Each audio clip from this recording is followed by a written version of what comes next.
Buenos días, buenas tardes, buenas noches, dependiendo del uso horario en el que te encuentres.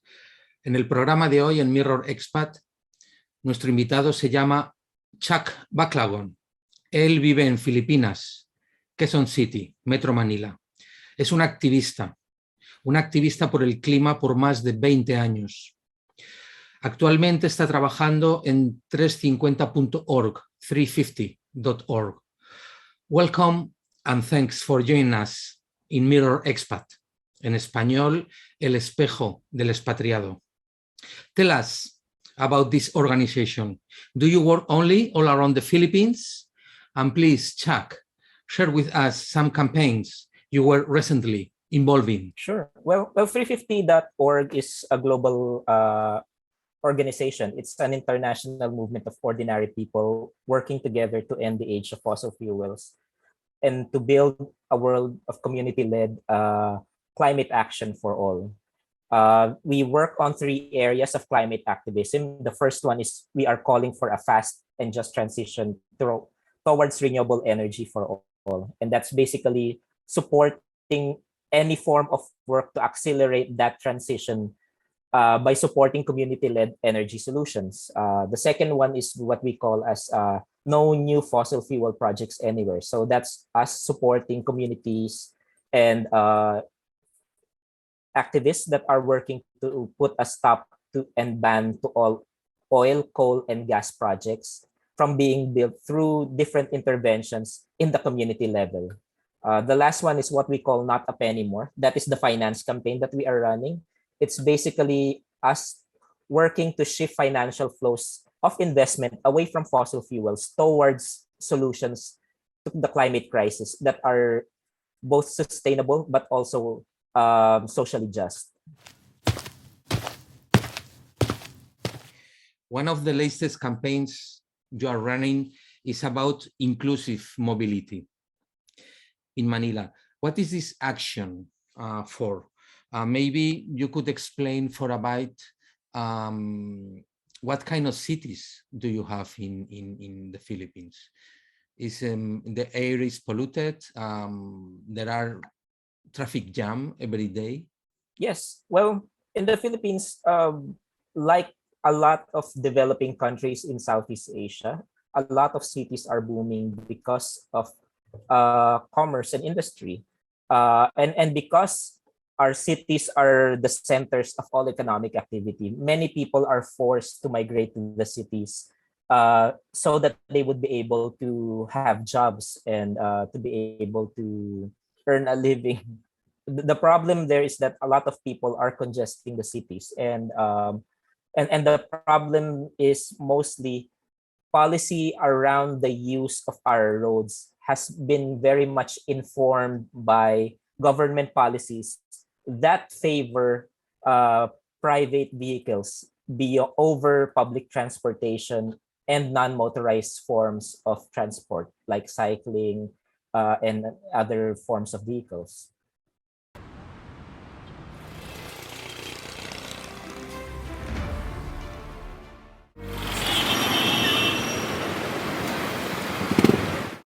There's a recent study that came out where it says that 88% of Filipino households in Metro Manila and the Greater Manila area actually do not own cars.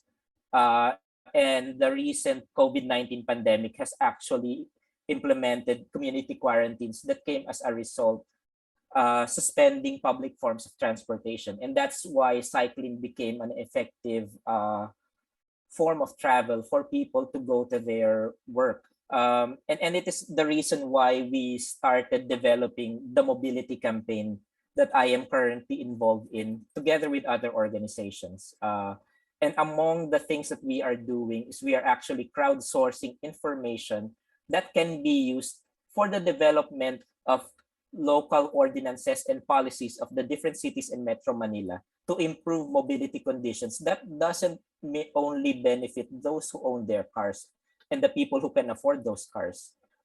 It is about realizing that freedom of movement should not be a privilege. It is actually something that should be enjoyed by everyone. And for everyone that freedom to move is something that should be prioritized by the governments, especially to the needs of the 88% who do not own their cars. And that's why we organized 500 volunteers to work together with the different city governments inside Metro Manila on 40 different main thoroughfares to provide information that would capture who actually uses the streets. It's counting the people who are riding their bicycles or riding their scooters or are walking or are riding skateboards or are using the roads for their livelihood. Because we believe that the discourse around developing policies for city planning leaves them in the margins most of the time. Do you have a good feedback from the government? Yes, it's actually the second time we have been doing this. Before we only did this with 2 cities, but now it's being done in over a dozen cities, not just inside Greater Manila area, but also outside of Metro Manila in different parts of the Philippines, mainly in the 3 main island groups in Luzon, Visayas, and Mindanao. Chuck, you have a lot of information and you are like an expert in these issues. But what about the main population in the Philippines, ordinary people? They are aware of the problems of the climate change? Yes. In the Philippines, it's not actually a debate on whether people accept the reality of climate change and the correlation of human activities with global warming, because it is a lived experience of the people. So people have to deal every day with the impacts of, for example, in rainy seasons of extreme rainfall, or in summer seasons, the experience of prolonged droughts and shortages of food. All these impacts actually exacerbate already existing social problems in the Philippines, primarily because we are currently living in a society that is very grossly unjust and unequal, and because we are run by a government that currently does not represent the best interests of the people whom they claim to serve. What's the role of the Catholic Church? They are aware of these kind of problems. They are doing something. Well, with the Philippines being being the largest Catholic country in Southeast Asia, the Catholic Church is very much involved in the political life of people. And it has done so in the past decades, especially during the regime of Ferdinand Marcos, which lasted for a 20-year dictatorship that was toppled in 1986. They were among the champions of human rights in the Philippines, and they still do so today, especially at the height of many extrajudicial killings during the term of Rodrigo Duterte. And they also do so in the area of ecological protection, especially now that we have a pope that has a particular interest in responding to the challenge of climate change that was manifested in the encyclical entitled Laudato Si, which came out in 2015. Laudato Si means to care for our common home. And that is exactly what much of the church in the Philippines is doing. They are supporting campaigns.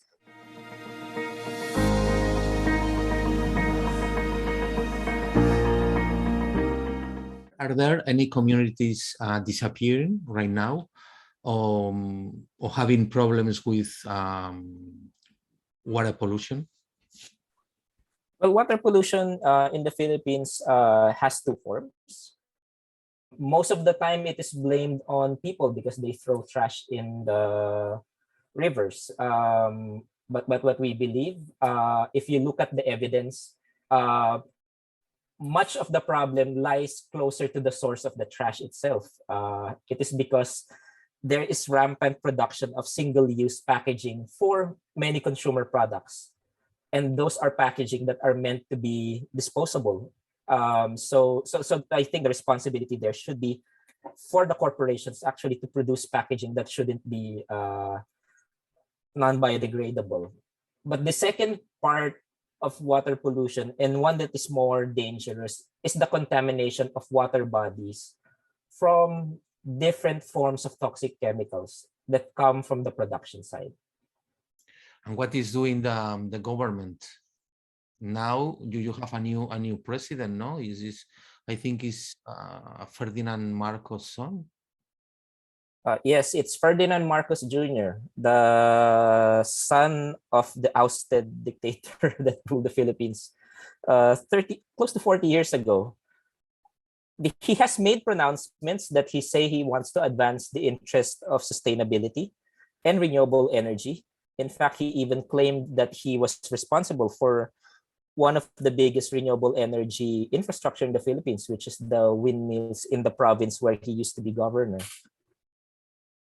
I would like to hope that he would actually put the environment and in his top priorities, and that he would actually live up to that promise, given that the evidence also of how he manages and how their family has actually misused the Philippines resources and coffers says otherwise. Do you think that sometimes many people are lazy, stupid, or too selfish and never participate in protest or actions, neither any communitarian activism to try to do things better? What's your opinion based on your own experience as an activist in the Philippines? And I think with people in general, I think the very reason why very few people show up in different forms of activism is not because they are lazy or because they do not believe in the altruistic intentions of activists. It is more because we are currently living in a system where we are rendered docile, where we are rendered in such a way that we do not no longer believe in the power of our individual agency, especially if that agency is expressed in collective forms of action. Many people would rather work to take care of their families or to take care of where they would need to get their next meal before doing political actions. And I think that is one of the biggest obstacles that we have to overcome. In the Philippines, at least in the struggle for climate justice, I still hold true that holding regular educational discussions and study sessions on climate change and its connection with different social issues, the constant engagement of dialogue and immersion with communities and different sectors of society that are heavily impacted by climate change, we know exactly what to do. It's about keeping fossil fuels in the ground and quickly transitioning to a new form of energy economy that benefits people in our planet. But also looking at the experience of the climate movement in general, more and more people, not just climate activists, are realizing that in the fight to prevent catastrophic global warming, we are not alone. There's actually a worldwide movement that's growing. We can see this in different forms of activism that happen, where climate action is no longer confined to the realm of environmental activists. Even the youth are taking up stand through Fridays for Future, where they regularly hold global climate strikes. Some forms of activism are actually challenging how the status quo currently treats climate action, like Extinction Rebellion. So the realm of nonviolent direct action is no longer owned by activists such as Greenpeace and other more established environmental organizations. And those are the things that give me hope and want me to continue to become an activist. In your case, why you become an activist? Tell us your story. Yes, well, I became an activist. The obvious response there is because I grew up in an activist family. My mother is a trade unionist. My brother currently is a public sector union organizer. I have siblings that are working for different civil society organizations, like myself. And my first exposure with activism came from my mother, who was part of the public school teachers union, and she brought me to my first strike. And it was a strike that she paid for dearly because they're fighting for fair wages, and she eventually was sanctioned with a year-long suspension by the government.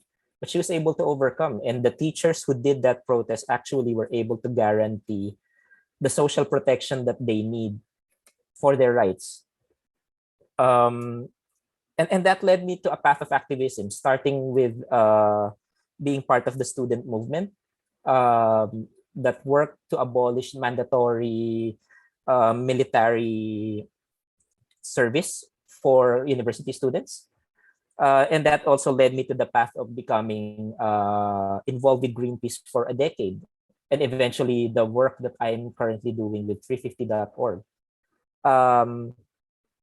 I believe that to be an activist is actually just to put yourself in the shoes of other people and the people who actually are deprived of justice.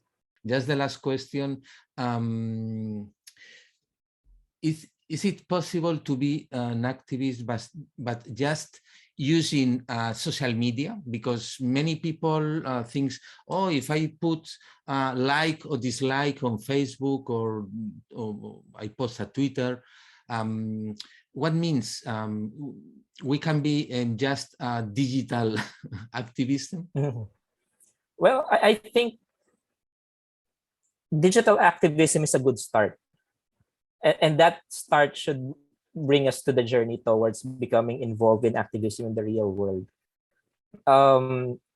When I was working for Greenpeace, I actually worked in the realm of digital campaigning. I was the first, they used to call it new media campaigner for Greenpeace Southeast Asia. And I developed the entire digital campaigning work of Greenpeace in Southeast Asia when I worked there 17 years ago.